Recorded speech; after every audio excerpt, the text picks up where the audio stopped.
అల్లు అర్జున్ జాతకం గురించి మరొకసారి సంచలనమైన కామెంట్ చేసిన వేణుస్వామి. సో వేణుస్వామి ఎప్పుడు కూడా సినీ ప్రముఖుల గురించి, రాజకీయ నాయకుల గురించి జాతకాలు చెప్తూ అప్పట్లో మాత్రం ఇనలేనంత కీర్తి, అంటే ముఖ్యంగా చాలా ఫేమస్ అయిపోయాడని చెప్పుకోవచ్చు. సో ఇప్పుడు చూసుకుంటే రీసెంట్ టైంలో కొన్ని సందర్భాల్లో చెప్పిన జాతకాలు మాత్రం నిజం కాకపోవడం వల్ల చాలామంది ఆయన మాత్రం ట్రోలింగ్కి గురి చేశారు.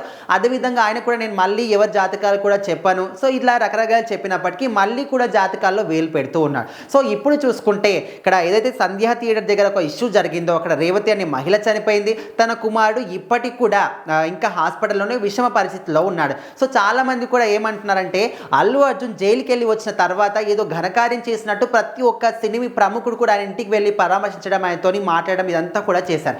కానీ ఒక్కరు కూడా ఇటు శ్రీతేజ కుటుంబాన్ని పలకరించడం కానీ, వాళ్ళకి సపోర్ట్ తెలపడం కానీ, కనీసం ఆ అబ్బాయిని హాస్పిటల్కి వెళ్ళి చూడడం కానీ చేశారా అని చాలామంది కూడా విమర్శలు గుప్పిస్తున్నారు. సో ఇప్పుడే చాలామంది సినిమా ప్రముఖులు కూడా ఆ అబ్బాయి దగ్గరికి వెళ్ళడం, వాళ్ళని పరామర్శించడం, ఎంతో కొంత సహాయం చేయడం లాంటివి చేస్తూ ఉన్నారు. సో ఇదే క్రమంలో మనకు రీసెంట్గానే ఇటు వేణుస్వామి కూడా కిమ్స్ హాస్పిటల్కి వెళ్ళి శ్రీతేజను చూసి అంటే తన కండిషన్ ఏ విధంగా ఉంది, తను కోలుకుంటాడు, ఇవన్నీ కూడా కనుక్కోవడం జరిగింది. సో అక్కడ ఆయన ప్రెస్తోని మాట్లాడుతున్నప్పుడు అల్లు అర్జున్ జాతకం గురించి కొన్ని ఇంట్రెస్టింగ్ కామెంట్ చేయడం జరిగింది. ముఖ్యంగా ప్రజెంట్ ఆయన మాత్రం శని దోషంలో ఉన్నాడు.